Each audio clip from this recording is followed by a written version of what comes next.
This podcast is brought to you by the Ginger Camel Network. Visit us at www.gingercamelnetwork.com.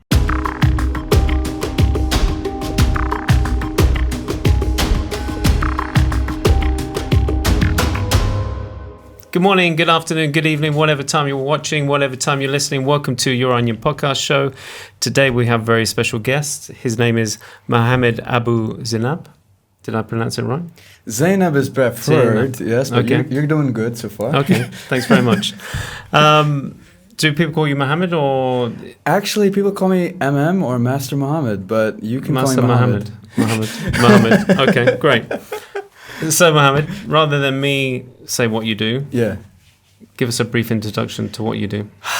Man, I've revised this statement over and over and over again because, I mean, in the simplest ways, I have to realize that the very nature of change is changing, right? So I deal with change. I help people create change in their life. I mean, some people may think of me as a life coach, but the life coach asks the right questions, but I'm also a bit of a counselor too, because I also give the answers. And I'm a bit of a coach because I push them. And I'm a bit of a teacher because I educate out the things they already know. And I'm a bit of a friend because sometimes they need a shoulder. And I'm a bit of a mom because sometimes they need the pampering and the care. I'm a bit of a psychologist because I look into the details that needs to be looked at. And I'm a bit of a movement specialist. So in the simplest terms, I deal with the brain. And everything that relates to that, from your thinking patterns, your behavioral patterns, your emotional patterns, and how we can produce change out of that. And the criteria for that is how healthy you feel, how happy you feel in here, and how peaceful you feel up here. So in the formal sense, I'm a brain trainer. In the real sense, I deal with change. Very good. Okay, right. Let's go back in time then. Mm-hmm. And then we can come back to where you are now. You're making me cry already. Let's go back in time. Where did it all start? So where did it all start? Where were you born? Where did you come from? Good. I was born here. Okay. Yeah, Doha, Qatar. And I was raised here, did all my schooling here up until the end of university, actually. Well, part of university was actually spent in the States. And what did you study at university? Good question. I did both business as a bachelor's and psychology. And then... Why? Good question. I wanted to be a doctor. Like my dad. He's a gynecologist. Both of them are. And I really aspired towards helping people in the way I saw people being helped by him. And he's dealing with infertility and special cases where, you know, they're really trying to give birth to a newborn, right? And so they're ever so grateful when it happens. And I really felt that profound love coming out. And I thought my dad was creating miracles, really. So I wanted to be like my dad. And I was smart enough for it. I was always at the top of my class and so on and so forth. But for some reason, he felt I didn't have the knack for it, right? Oh, really? No, he didn't think so. He thought, I mean, you know, I can't remember exactly how the conversation went. But I remember being exceptionally talented at design and art. And that followed with my dad, too. He was an artist, and we did galleries together growing up all the way through. And so I had this design knack, and I understood consumerism from a consumer standpoint. There comes the early inceptions of the psychology thing. But really, I saw design in the broader sense of fulfilling a need. And so what is the best, most versatile way in which I can fulfill somebody's need? That was business, because business could step into design, could step into whatever. So I felt I needed to be more versatile. In terms of impact, I really felt the way up the ladder to a design is like, you got to be 50 to be credible. Or a little bit older than that sometimes. And then for a business guy, you got people in their teenage years creating change and impact all the way through. So I thought I needed to be impactful. So I decided on business. And then later on, I was thinking about this whole mind thing, behavioral thing, and it was really bugging me how I needed things understood and I was understanding things a certain way. And so I tried my hand at philosophy. Okay. I failed miserably. It was my worst grade in university. I still think I'm the best philosopher. I just don't think the philosophy curriculum matches my head. But at the same time, it definitely put things into perspective as to how you really question. And I have an immense respect for philosophy because it really is the origin to most sciences. And philosophers are a great deal impactful in terms of our history. And you look back, they're underrated, man. They're underrated. Yeah, no, absolutely. So where were you studying? This was in Qatar here. I started off in Carnegie Mellon University. Okay. And then I moved to complete my psych degree over in the States in Pittsburgh, Pennsylvania. And I actually ended up walking on both campuses.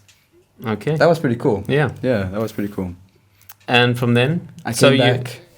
You came back? Mm-hmm. And what was the idea? What did you want to do after that? Well, it was funny because I was doing a few things at the time. I was already training in my martial arts since the age of 4, and I never left that. And I chose somewhere along the way, probably towards the end of university, that I really just wanted to train more. So I thought, how could I do that? And I felt the only way was to become a competitor.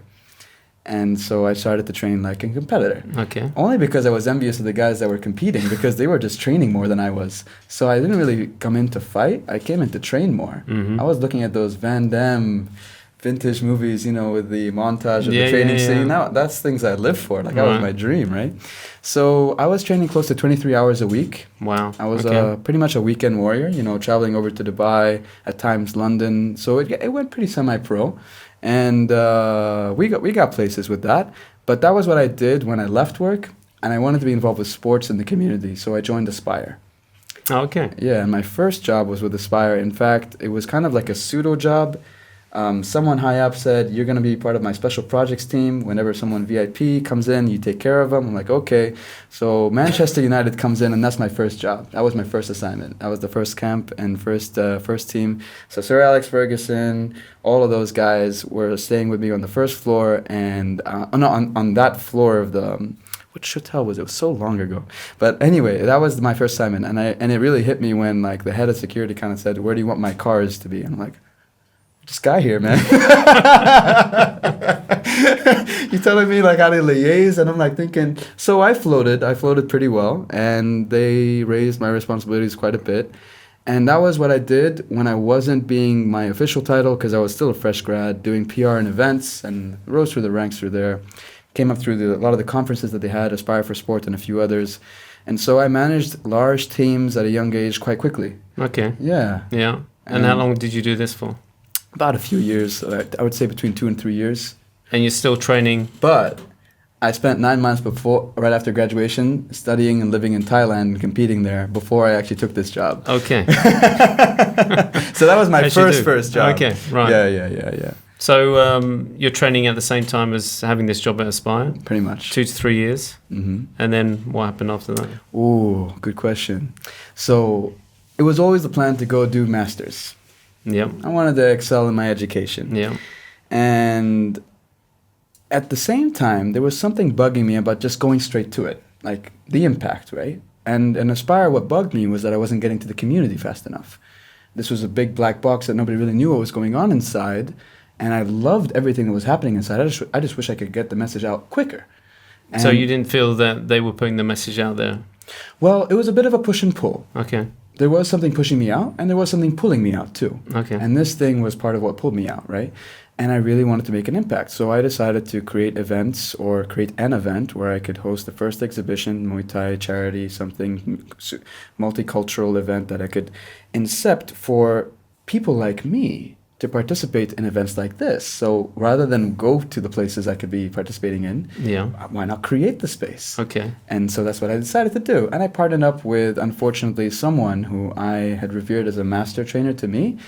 And it felt really hurtful when they swept the rug from under me. Oh, really? Yeah, it was almost paralysis, man. It was like killer. It was... forget love of parents, forget love of people who really believe in you. When you have someone you revere in terms of their role from the age of 4, right? And you know what that person means to you, and to have that completely demolished by one example, and it's not fair to all the other examples, something in you really starts to quiver. Yeah. About what's real, what's not, and your faith really in people and humanity. So I thank him every day for giving me that pain. Well, it's funny you say that, because that's where you learn. Yes. When things like that happen. Precisely. Those instances are just ways to be taught how to be a stronger person. So Precisely. So for me, I wasn't unsuccessful. I was definitely heading places. Okay. I wasn't exactly the bottom of the list whenever it came to candidacy in any job. But something deeper of fundamental value was really broken, I felt. And it was just timely because now that I had been accepted to one of the top schools for international business, comes my exit. That was your pickup. Right. Yeah. So that was my Pick up the chance to pieces and- leave and Okay. go search for something out there. It wasn't education. That Yeah. was the excuse, right? Okay. That was the excuse to leave. Yeah. And Qatar changed for me because I loved staying here. I loved being here. I was never ungrateful for spending the time that I did here. I loved this place. And it gave me so much opportunity. I mean, we were at the inception stage of a university. So we were spoiled. Yeah. We got lots of opportunities and I'm like, to create all of this? Yeah. Oh my God. You compare that to the main campus back in the States of any university, you'd hardly get a scratch of all that spoilage. No, sure. Right. So I loved being here and I exploited it. But when I went there, it was really for a chance to kind of find more me. I was still competing. So where did you go? Where? Good question. I went through all the states that I've been accepted in, all the way up to Stanford and California and Berkeley and then a few others. But then when I jumped over to Hawaii, because my friend said, come over to Hawaii, I was always looking for a place to train and a place to do some more balancing acts like yoga or Tai Chi. And I found a center that did both. And this brings me to what I'm doing right now. This center turned out to be the thing that I'm doing, which is brain education. Of course, they didn't call themselves that. They nicknamed themselves something about a down yoga thing. Because it's hard to, well, how do you market brain training in the US and really expect people to know what it's about, right? Yeah. So yoga was the pitch, right? So I came in, they said they did yoga and Tai Chi, but it was very familiar to my martial arts because you did all the effects of the moving, the swinging, the shaking, the turning, and all the effects and movements in which you can affect the body. So it was familiar to me. And I walked in and there was like a teenager, a senior citizen, a mom, all these different ages and age groups. And I'm like, what am I doing here? Because this is clearly an empty space. And I'm coming for the background. I come in, I'm like, are you going to move with me? Like, here comes the ego, right? Like thinking like, kind of thing, right? And for the life of me, I can't remember what I did that day. But I vividly remember how I felt after.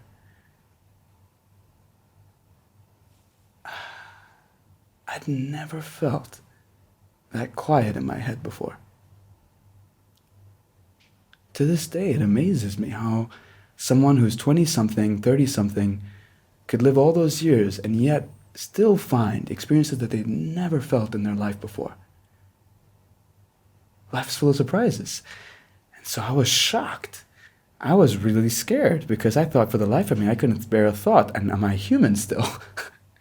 And then I sat down, because this was a Korean practice in origin. We did a tea sharing, and the guy next to me is a senior citizen, and he waited his turn, he was before me, and he said, I can't bear a single thought in my head. I'm like, guy stole my line. That was my line, right? I was waiting to say that. And there comes the competitive nature that I have inside of me, right? But immediately after that, and this is really the gist of everything in my experience so far, was after having an experience, I looked at this guy, this gentleman, and I saw that he came from a different background, was a different age, clearly different ethnicity, never experienced what I had experienced in my life, purely out of observation. I could see what his shape looked like. Yet, he came out of the same experience we just did together, feeling the exact same way. And that sense of camaraderie, I could have never earned in all the books I read. I could have never earned in all the lectures I've attended. I could have never earned in anyone's experience or recitation of a story to myself. Beyond my feeling of that, I had really felt a true human connection for the very first time. Like, whoa, just like me. And that's exactly what I preach. That's exactly what I do.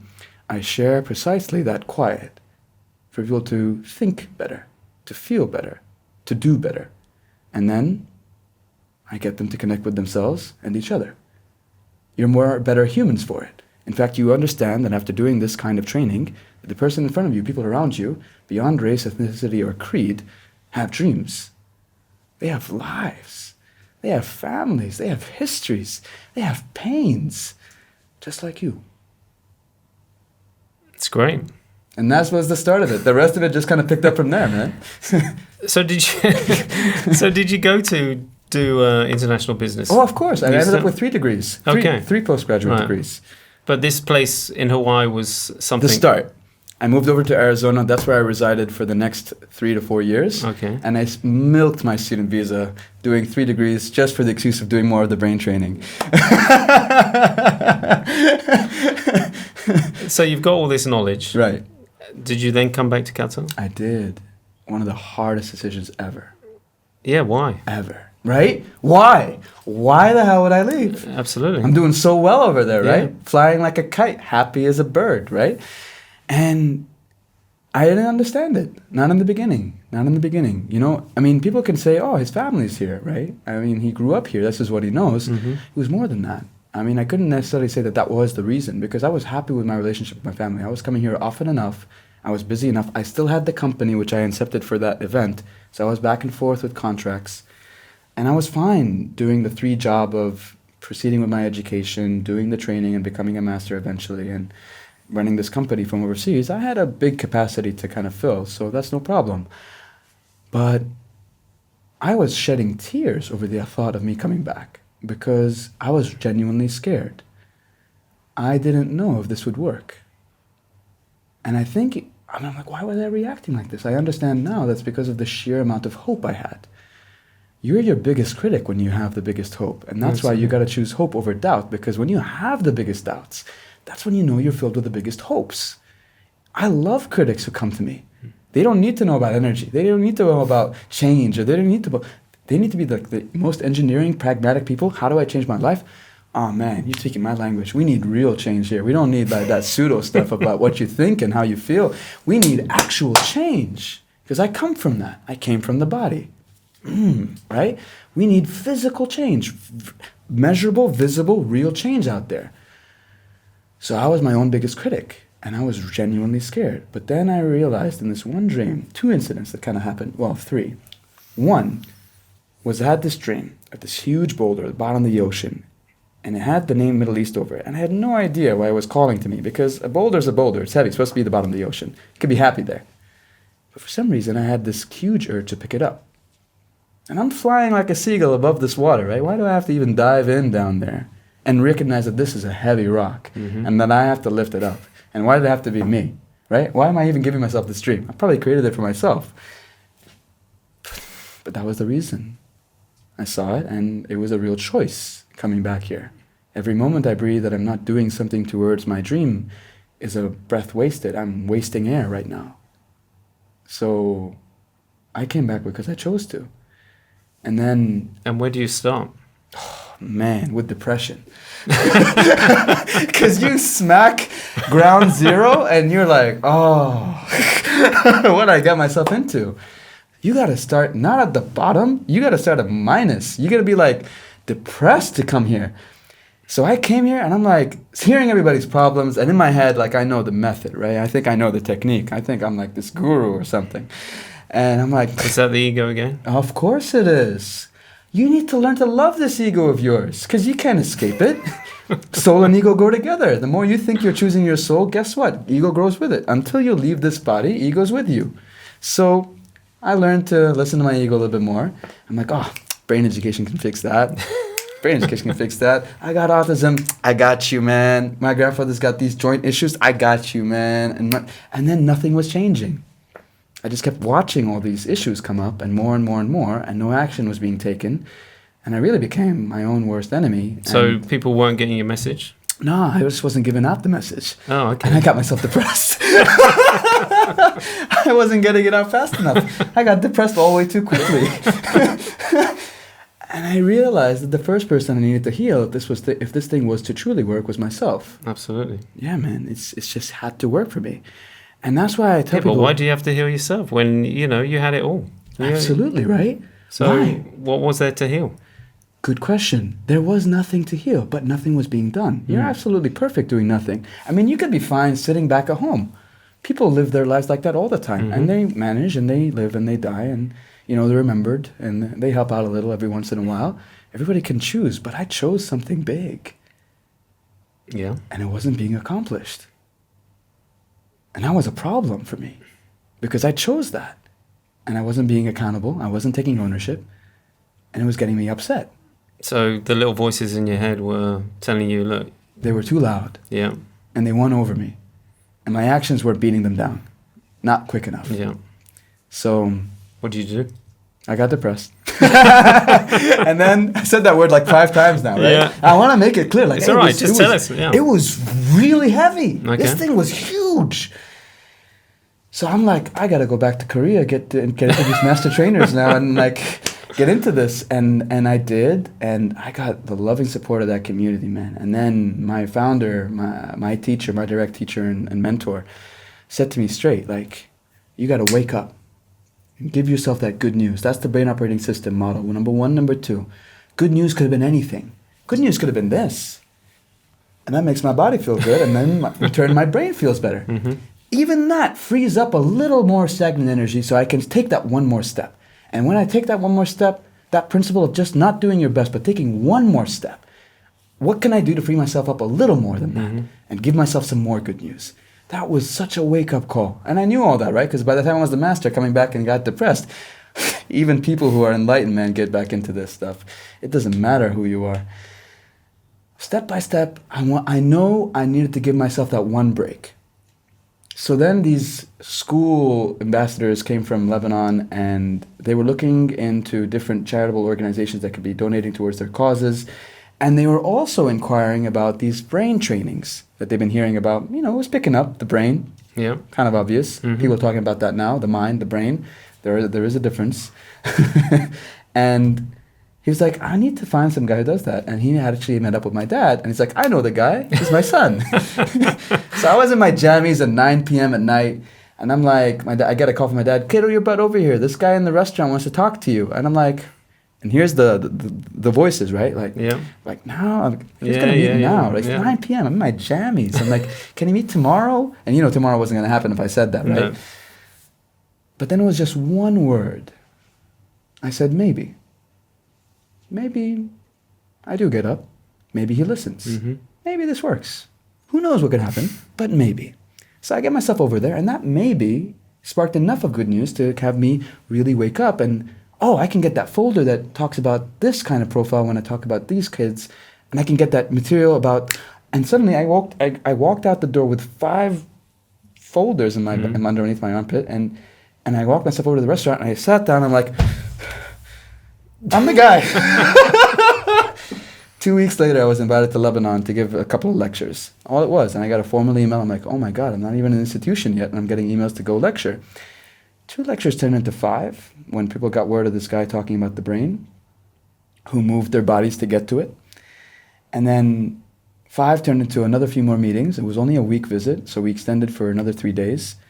Suddenly I had 10 lectures signed up, and then maybe got me a lot of places, because on a Sunday, or there's a holiday, I asked maybe the dean of the Lebanese International University is in his office, and we were told to speak to him. You think that he'd be in his office? It's like, it's a city over. We're not in the capital, and it's a Sunday. You think he's going to... I mean, what if we just show up there? Maybe. And we go over there. God knows, the guy was a workaholic. He's in his office, and he gets it. Just 10 minutes. And you know what he says to me? He says, can you teach my operating crew over in Syria as well as in Turkey? Because they got refugee camps over there with kids... 60,000 of them. No, he said 500,000, but he's got I mixed up the numbers, but he's got 60 ground operators that could be using this training to help deliver this to kids. Yeah. He said, can you teach them? All I said was yes. And I cried right then and there. I was waiting to bow down, man. The miracles people can create just by saying maybe. Yeah, absolutely. Or yes. Yeah, of course. Or giving yourself that good news. Yeah. And I woke myself up. So I got that good news. By the end of that trip, we had given 22 different seminars or lectures and reached about 5,000 people directly. Their circle of influence, because they were all educators and teachers or mentors in their society, was about 30,000 people. Wow. So I knew that 30,000 people felt something out of maybe. Yeah. So I came back here and decided to start. Okay. And? I got started in my basement. I tricked my dad into thinking I was moving down out of the floor. Yeah, what was your parents' reaction on your journey? I mean, have they been with you all the way? Because they got an intellectual genius in their basement, right? Who could be choosing any job in the world, and yet he decides to move people for a living and talk about the mind and the brain. How could anybody react, right? You got all these credentials to your name. What would people say? I mean, because I was so cocky and confident about this, like just believing, forget cocky and confident, I really believed this could change things.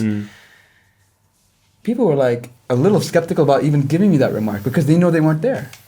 And then I stopped getting the remarks. That's when I knew something inside me of doubt was totally erased. But you bear with it for quite some time, at least the first year or two. Yeah. Until they stop making those remarks, or they make it every once in a while. No, exactly. But you're going to get that anyway. Yeah. You're going to get that whether you try to open up a coffee shop. Because why are you feeding people coffee? They got enough coffee shops out here. You're going to get that whether you decide to be a coiffeur. You're going to get that whether you decide to be a businessman because it's not the right business or you're not opening up the right line. No, absolutely. I had it when I started my business. You get it from everywhere. And it's just, you have to keep your focus and just keep going. And that's the beauty about the way I speak about this. Yeah. It's got to be pragmatic for anyone. Yeah. I can't talk about pseudoscience and all these elemental pieces of information that are outside people's existing concepts. I need to relate in a way that makes sense to them because I need them to know that you need this to help enhance your experience. Yeah. To execute on what you truly want. Because that dream in there belongs out here. Absolutely. Well, that's where it all starts, in there, and it's for you to basically take it out. True. So, okay. So you're in your basement. How... I'm gonna skip a little bit of the story because Okay. I mean this is the typical Steve Jobs, Apple, all that stuff. You know, like starting in the basement. How many years was that? Well, it was only 2 years ago. Okay. So now I'm partnered with Qatar Hospitality. We've already opened up in their spa village as their main outside vendor that's incubated. Well, not incubated.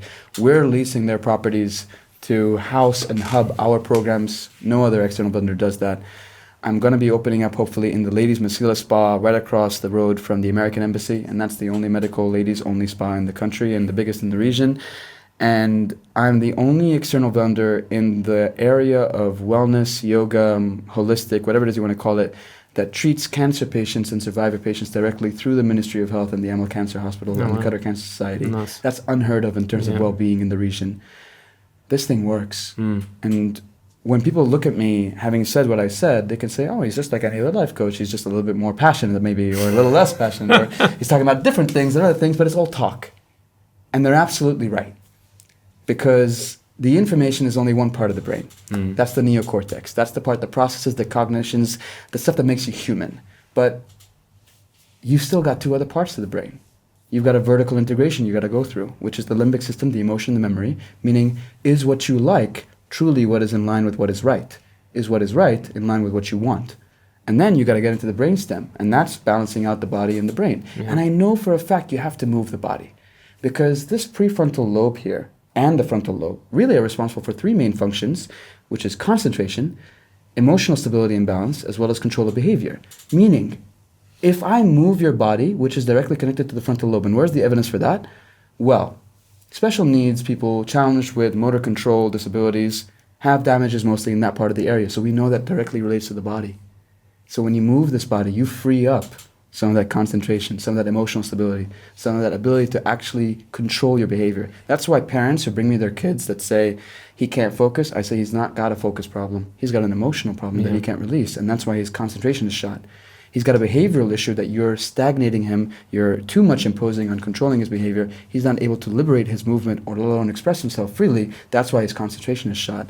You are stagnating on his effects. So can I ask you, do you want to be my client instead of your kid? Yeah, exactly. Generally it's the parents rather than the children. And they create the issues, man. They create the issues. I was talking about this in the stress management workshop with Anne, your colleague here. Yeah. And people create their own issues because stress is a loop cycle.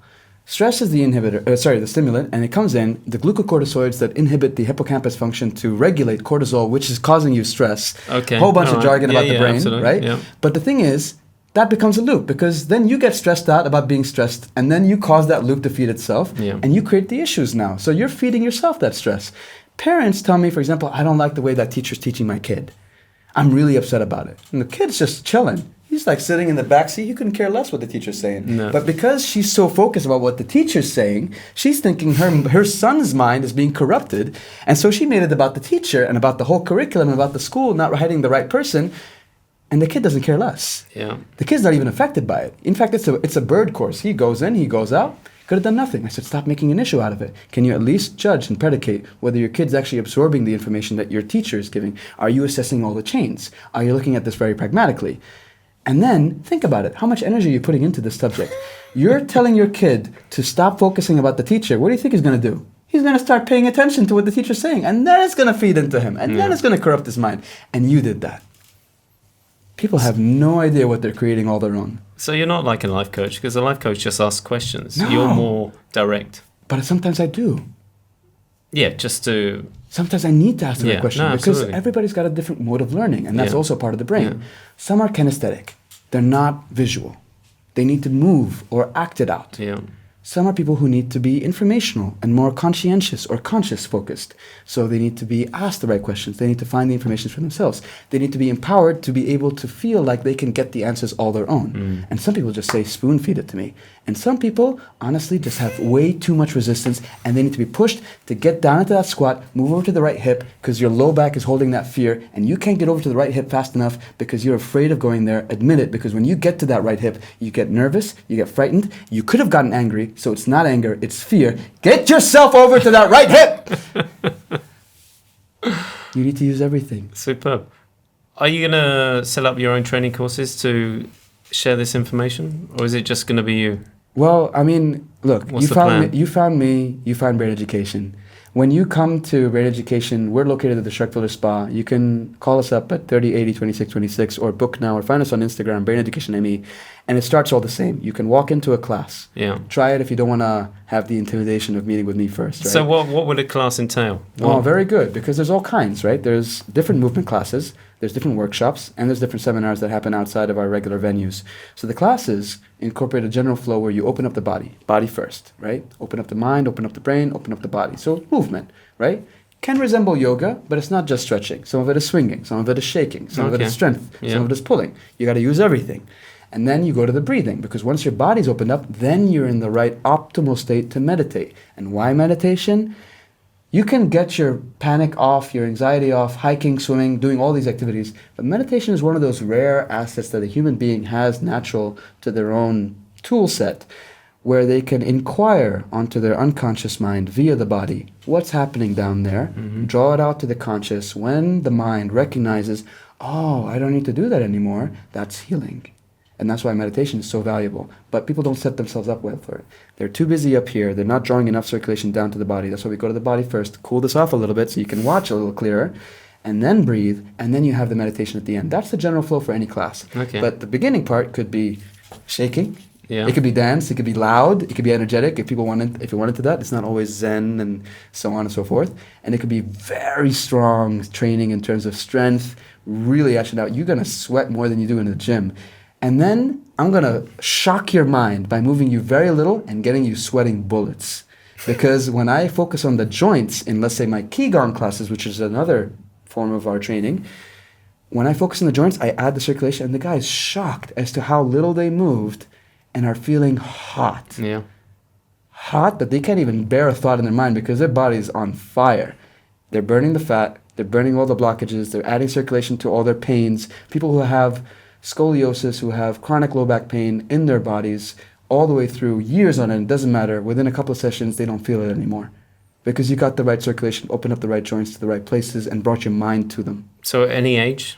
Any age. I got a 65-year-old who joined me to my Qigong performance team in Korea, and we gone second with her in the... Sorry, I just bumped your mic. That's all right. We got second with her in the team, second to Japan on our performance. She was 65. Wow. Anybody could do this. This really is a sport for anyone. So where did they find you? Where are you actually doing this? So I'm doing this at the Shark Village Spa. Okay. If you go onto the Instagram, you find the schedule, you can walk into any class. Or if you want a little bit more tailored program, if you want a real big insight into your brain, we even got the technology to back it. We've got an EEG neurofeedback device, and you can call us up or contact us through the Brain Education Instagram website. And then say, I want a tailored experience into how I'm emotionally patterned, how I'm behaviorally patterned, how I'm thinking in terms of my patterns. And then I can tell you, give you the insight, shock you, the living lights out of you. And then I know that this is worthwhile because people coming from Europe who've done cranial therapy, all that stuff, tell me this is worth 400 or 500 euros. And my healing sessions don't exceed 1,000.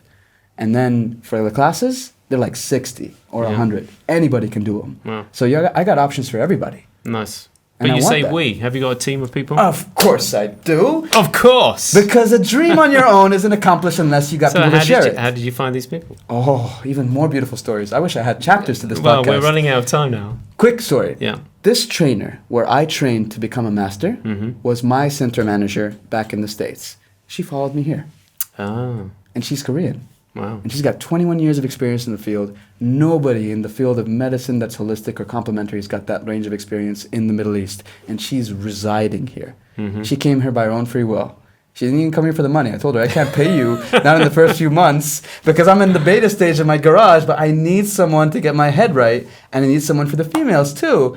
And she's the senior trainer. She's the wiser. Absolutely, she's got much more expertise than I do. I just deliver really well, and I get to the point really hard. Nice. Mohammed, we're running out of time. Oh, I know. I know. It's You so can come back enjoyable. for a part 2. Thank you. at a If later you invite point. me. Well, yeah, that's true. I mean, I hardly had you talk at all, man. Like you, I didn't need to. Well, apparently, because I don't know if you were trying to be the coach and suss out the questions or like have me just talk the right way. Hey, I mean, look. in a way, I kind of took the steering wheel and Absolutely, redirected your absolutely. life path into Hey. fast forward to this. Because these guys need to hear it, man. Well, look, we needed to find out what you're doing at this present time. So Right. you were right to skip. 2 exciting things, though. Okay. I am working on the Teenager Project for Heroes Cultivating Character program. It's a lifestyle program where teenagers can come into my academy. It's a villa where the masters live with you. 5 days out of the week, you go back home on the weekends, and this is everything from self-development, personal development, professional development, environmental, sustainable development, community development, all factors of what it is to create a teenager. And the thing is, I'm helping the parents do it. Well, I was going to say, I'm sure The a parents few are doing parents it. will be signing up. Absolutely. Yeah. They're already doing it for their kids. They're creating it. But Yeah. what's the difference? You've got a mastermind incorporating a safe haven for these teenagers. So whenever it is they mess up, you got someone to get their head right about it when they do. Whenever it is they come back ego-driven and in fear or in failure, you got someone to direct them down the right way of thinking so that their mindset changes not only the actions that they do. And the second is we're opening up performance division for corporates. My programs in Korea are 27 years mature in terms of corporate training, and I can't wait to get into the higher exec people because that's how No, I started. sure, The absolutely. execs were my first clients, but I want to get into their teams. I want to get into their divisions. I want to No, get I'm into sure. their departments. And I want to get them past creativity. I want to get them past harmony. And we need that stuff now. Yeah, absolutely. Thank you. You're welcome. Thank you. Thank you, everyone. And we'll catch up with you next week. Take care. Bye-bye.